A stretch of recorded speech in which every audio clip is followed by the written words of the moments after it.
The borders slammed shut, visas were revoked, diplomats were expelled. The lifeblood of a nation, the waters of the Indus, were choked at the source. India, with a heavy heart but resolute spirit, had made its stand. The patience of 1 billion souls had finally run out. For decades, India had borne the brunt of cross-border terrorism emanating from Pakistan. Each attack chipped away at the fragile peace. Each life lost a searing testament to a neighbor's betrayal. The recent massacre of innocent tourists in Kashmir proved to be the tipping point. The world watched, stunned into silence, as India took the unprecedented step of weaponizing the one resource Pakistan held dear: water.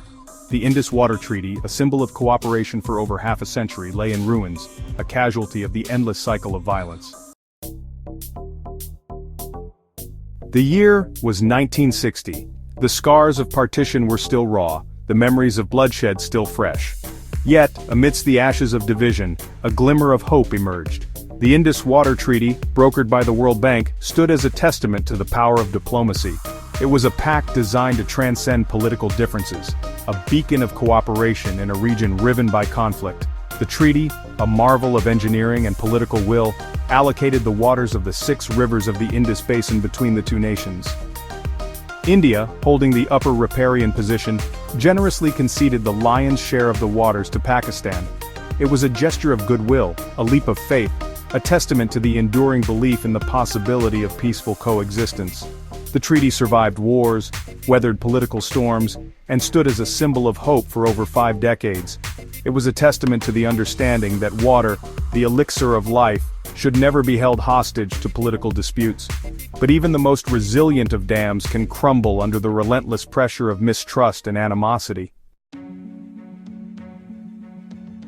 The specter of terrorism, however, cast a long shadow over the treaty's noble intentions.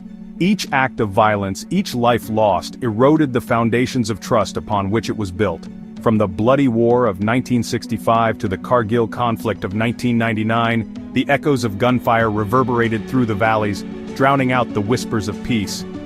The Mumbai attacks of 2008, a gruesome spectacle of carnage unleashed upon innocent civilians, marked a turning point. The world watched in horror as terrorists, trained and armed in Pakistan, held Mumbai hostage for 3 days. The attack sent shockwaves across the globe, exposing the deep-rooted infrastructure of terror operating with impunity within Pakistan.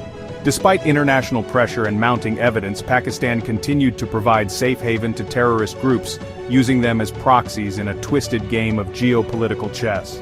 Each attack, each act of aggression, pushed India closer to the edge, testing the limits of its restraint. The cultural ties that once bound the two nations, woven through shared history, language, and art, began to fray. The vibrant exchange of artists, musicians, and writers, once a symbol of shared heritage, dwindled to a trickle. The warmth of kinship was replaced by the icy chill of suspicion.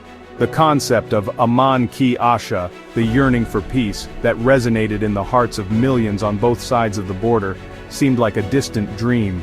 The voices of moderation were drowned out by the cacophony of hate, fueled by religious extremism and jingoistic rhetoric. The attack in Pahalgam was not just an assault on innocent lives, it was a blatant attack on the very idea of peace. It shattered the fragile hope that had survived decades of mistrust and hostility. It exposed the hollowness of Pakistan's promises and laid bare the true face of a nation consumed by its own demons. Beyond the physical carnage, the conflict inflicted deep psychological wounds. Generations grew up under the shadow of war, their childhoods scarred by violence and loss. The constant threat of terrorism created an atmosphere of fear and suspicion, poisoning the very fabric of society. The concept of a normal life remained elusive, a distant dream for millions living on both sides of the border. The conflict had become an insidious cancer, eating away at the soul of two nations. It had become a self-fulfilling prophecy, perpetuating a cycle of hatred and violence that seemed impossible to break. India, for its part, had tried every avenue of diplomacy. It had engaged in dialogue, offered concessions, and sought peaceful resolutions. But each overture was met with denial, deception, and renewed aggression. The attack in Pahalgam was a stark reminder that some wounds run too deep to be healed by words alone. The international community, for the most part, remained silent spectators to the unfolding tragedy. Lip service was paid to the need for peace, but concrete action remained elusive. The double standards of global politics were evident in the muted response to Pakistan's blatant support for terrorism. The world's focus remained fixated on other geopolitical hotspots, while the flames of conflict continued to engulf the Indian subcontinent. The plight of the innocent victims, the suffering of millions caught in the crossfire, seemed to escape the world's collective conscience. India, accustomed to the world's apathy towards its plight, had grown weary of empty promises and hollow gestures. The time for words had passed. The moment for decisive action had arrived. The decision to weaponize the Indus, though a difficult one, was born out of necessity, a desperate attempt to break the cycle of violence and force Pakistan to confront its demons.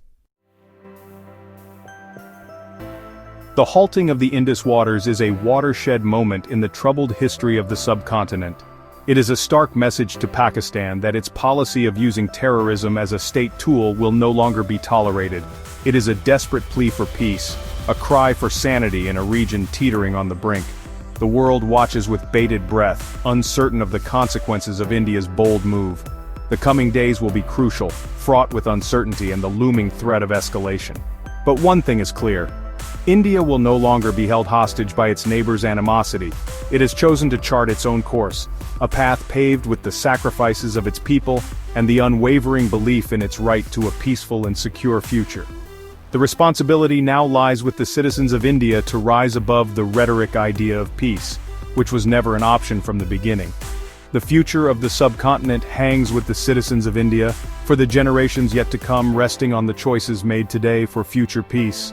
The world can no longer afford to remain silent. The time for action is now.